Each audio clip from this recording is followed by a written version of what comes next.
Es un gusto acompañarlos nuevamente. El día de hoy estaremos hablando de las cuotas alimentarias y cómo fijar una cuota alimentaria para los menores de edad en Colombia. Mucho gusto, mi nombre es Estefanía Botero, abogada especialista en Derecho de Familia de la firma Guerrero Abogados. Muchas personas nos han venido consultando sobre este tema que tiene que ver con los hijos menores de edad y las cuotas alimentarias. Es un tema muy polémico y el día de hoy espero resolverles varias dudas que nos han venido consultando y que es muy importante que ustedes las tengan en cuenta. Los menores de edad en Colombia están respaldados por la Constitución Nacional y por un Código de la Infancia y de la Adolescencia. Los padres están obligados a brindarles todos los derechos que ellos poseen, esto es cuidarlos, protegerlos, representarlos. Entre todos ellos tenemos la cuota alimentaria. Cuando los padres conviven juntos, no hablamos de cuota alimentaria, porque dentro de las dinámicas del hogar está que ambos padres suplan todas las necesidades de sus hijos.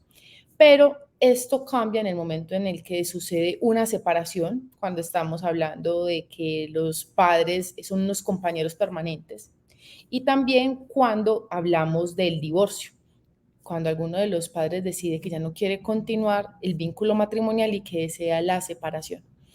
En estos escenarios hay que fijar una cuota alimentaria.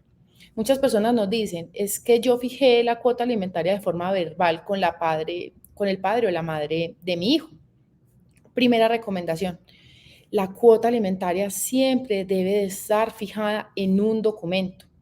Ojalá sea un documento de conciliación, sea ante el ICBF, la comisaría de familia más cercana, ante la personería, ante un consultorio jurídico, ante un centro de conciliación privado, ante un juez de familia. Cualquiera de esos escenarios nos sirven. ¿Por qué no de forma verbal? Porque de forma verbal no me sirve como prueba ante un incumplimiento. Podrá servirnos para hacer una denuncia ante la Fiscalía por inasistencia alimentaria, que es un delito, pero no nos va a servir plenamente para proceder con el embargo del salario de ese padre o madre moroso. Entonces, primera recomendación, que esté en un documento. Ahora, muchas personas me han consultado en lo que tiene que ver con cuánto es la cuota alimentaria. Muchas veces nos dicen, es que cuánto es la cuota alimentaria en Colombia. Y es muy importante que tengan presente que en Colombia no existe un límite base de cuota alimentaria. Esto es, yo no les puedo indicar que en Colombia la cuota alimentaria empieza en 200.000 pesos y va hasta, no sé, 10, 15 millones de pesos. No hay unos límites entre cuánto es lo poco y cuánto es lo máximo. Siempre depende de dos factores, esto es, la capacidad del alimentante, esto es, del padre o la madre, y la necesidad del hijo. No se puede fijar una cuota alimentaria para la necesidad de un niño de, digamos, un bebé de 6 meses a la cuota alimentaria de un niño de 10 años, de 15 años, de 17 años. En cada una de esas etapas, esos hijos están con necesidades distintas. Las necesidades de un bebé no son las mismas de las necesidades de un joven de 15 años que ya está por terminar el colegio. Así que dependerá de cada caso en concreto. Además de las necesidades del hijo está la capacidad del padre. En muchos casos en Colombia, aunque se presuma que cada padre gana el salario mínimo, trabaje o no, sea independiente o no, vinculado o no a alguna entidad o empresa, esa presunción está por ley. Muchas personas, sabemos las dinámicas de nuestro país, no tienen un trabajo fijo. Muchas personas trabajan en el campo y ganan lo que se denomina como un jornal. Entonces no podemos establecerle a esa persona que de pronto mensual se haga en su labor unos 500.000 pesos, fijarle una cuota mensual de 300, 400.000 pesos. Prácticamente ese padre se va a quedar sin con qué vivir para él. Le estamos atropellando su mínimo vital. Ahora, tampoco es lo mismo la cuota alimentaria del padre que gana 10, 15, 20 o 30 millones de pesos mensuales, porque ahí las necesidades de su hijo van a también a depender de la calidad de vida que lleva. Porque, ahora bien, yo les decía, se tiene que mirar capacidad del padre o de la madre y la necesidad del hijo, pero también hay otros factores.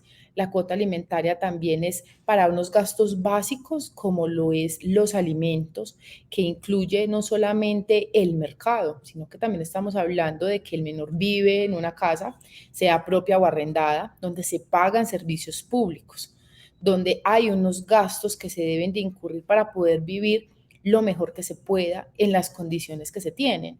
¿Eso qué significa? Que la cuota alimentaria no es, es que yo le paso el mercado, es que yo le voy a llevar unos tarros de leche, unos pañales y unas compotas y esa es la cuota alimentaria. No, la cuota alimentaria es todos los gastos que tiene ese niño para vivir y para poder mantenerlo bien. La cuota alimentaria incluye los gastos que se tienen en el hogar. Si, por así decirlo, el niño vive con su madre en una casa propia, ahí no están pagando arriendo, pero sí pagan servicios públicos. El niño consume agua, el niño consume luz, puede que el niño vea televisión. Entonces, estamos hablando de ciertos gastos que hay que incurrir. Y si en esa casa viven 2 personas, pues el bebé es otro más, o el niño es otro más, o el adolescente es uno más. O sea, que tiene un gasto, servicios públicos. Y más si no vive en una casa propia, es arrendada. Entonces, 2 personas que viven en una casa arrendada, donde el arriendo, que en Colombia es alto, y más en ciudades principales, puede ir entre el 1,5 millones y los 2 millones. O sea, que ese niño tiene un arriendo de 1 millón o de 800.000 o de 900 o dependerá de cada caso. Además sumen los servicios públicos y además se suman otros gastos como la alimentación, que es una alimentación mensual o quincenal, dependiendo de cómo se fije la cuota alimentaria. Muchas personas me han manifestado, nos han manifestado en nuestras redes sociales, que es que en la comisaría de familia le fijaron 80.000 pesos quincenales, 100.000 pesos mensuales. Y muchas personas se sienten disgustas con este tipo de decisiones. Siempre existirá el proceso de aumento de cuota alimentaria para que lo tengan ahí presente. Si quieren saber más sobre cómo funciona este tipo de procesos, me pueden dejar sus preguntas en los comentarios y yo les haré un video al respecto. Ahora bien, ¿cómo fijar esa cuota alimentaria? Hay que mirar todos estos factores. También hay que determinar, aparte de los gastos que tiene ese hijo o esa hija, dependiendo de cuántos son, si es 1, 2, 3, 4, 5 hijos, hay que mirar en qué calidad de vida están. Acá en Colombia hay personas que están en un extracto socioeconómico que puede ir entre el 1, 2 y 3, como hay otros niños, niñas, adolescentes que se desarrollan en estratos 4, 5 y 6.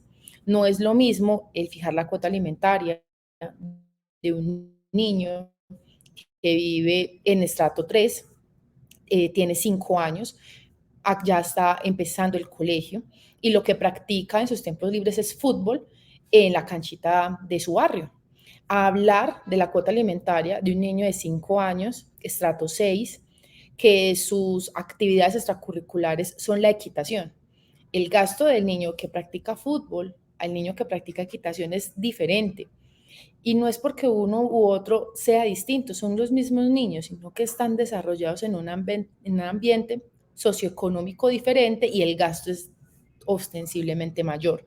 Entonces, las cuotas alimentarias también van a depender del estilo de vida de cada uno de los hijos, porque este va de la mano con el estilo de vida de los padres. Así que, teniendo en cuenta todos esos elementos que yo les he venido indicando, decirles que existe una cuota alimentaria base no es posible en Colombia, por lo que también les decía anteriormente, hay padres que no ganan el mínimo, así se presuma por ley que lo ganan y que es casi imposible fijarles una cuota alimentaria mucho más allá de sus expectativas económicas. Muchos padres están dispuestos a darle muchas cosas a sus hijos, pero no tienen la posibilidad económica. Como también hay muchos padres que tienen la posibilidad económica y para nada les interesa a sus hijos. Así que, dicho todo esto, habrá que establecerse los gastos del menor. Los padres se pueden sentar, hablar y determinar. Los gastos de nuestro hijo mensual son 500.000 pesos. Los padres van a dar una cuota alimentaria equitativa, no igualitaria, porque hay padres que no ganan en igualdad de condiciones. Puede ser que, por ejemplo, la madre es madre que trabaja desde la casa, se gana el mínimo para estar con sus hijos, pero el padre trabaja para una empresa donde se gana 5 millones de pesos. No se puede decir que entonces la cuota va a ser igualitaria y que cada padre va a dar de a 200.000. No, porque el padre que más gana más tiene que aportar. Entonces, se debe analizar el caso en concreto. Se determina entonces una cuota alimentaria a fijar. Recomendación, ir ante un centro de conciliación, ante el ICBF o comisaría de familia más cercana, dependiendo de dónde viva el menor. y se fija la cuota alimentaria. Para mí, y es muy importante tener presente lo siguiente, la cuota alimentaria es lo que les venía indicando, es la alimentación, es los servicios públicos, es el gasto mensual que tiene ese niño para vivir. Pero aparte de eso, hay otros gastos como son la educación, la salud, la recreación, el vestuario. En el aspecto del vestuario es muy importante que las mudas de ropa tengan un valor establecido. ¿Qué significa esto? Que si por acuerdo conciliatorio se establece que el padre o la madre que se le está fijando la cuota alimentaria debe de dar 3 mudas de ropa, estas mudas de ropa tienen que tener un valor preestablecido, no pueden quedar 3 mudas de ropa, porque eso después no va a servir para un proceso judicial o una demanda ejecutiva de alimentos. Así que es muy importante que tenga un valor establecido. Posterior a eso también se van a fijar el tema de las visitas. Así que son todos estos factores los que se deben de tener presente para cada caso en concreto. Para no ser tan reiterativa, debe de ser de forma escrita. No sirve de forma verbal. Esto para que después, cuando ya quieren iniciar un proceso ejecutivo y busquen un abogado, no le digan, es que nosotros fijamos esto de forma verbal desde hace 10 años y ya no cumple, no cumple hace 5, lo quiero demandar. No es posible. Y además las cuotas alimentarias no son retroactivas. ¿Qué quiere decir esto? No van hacia atrás. Entonces la pareja se deja, no fijan cuota alimentaria y la madre a los 5 años llega y busca un abogado y le dice, quiero demandar al padre de mi hijo. Entonces uno como abogado lo primero que le dice es, enséñeme el documento donde fijaron la cuota alimentaria. Y le dicen a uno, no, es que nunca la fijamos, pero es que yo le quiero cobrar por los gastos que he incurrido en mi hijo en estos últimos 5 años. No va a ser posible iniciar un proceso ejecutivo si no se fijó una cuota alimentaria por documento. Eso es esencial porque muchas personas creen que con solamente irse y que, bueno, yo guardo todas las facturas de todos los gastos de estos años y después demando, no les va a funcionar. Así que siempre deben de contar con un asesoramiento de un abogado experto para este tipo de casos. Así que si tienen dudas o inquietudes sobre el video del día de hoy, me lo pueden dejar aquí en la cajita de los comentarios y con muchísimo gusto les estaré respondiendo. No olviden compartir este video, suscribirse y darle like. Que todos ustedes tengan un feliz resto de día.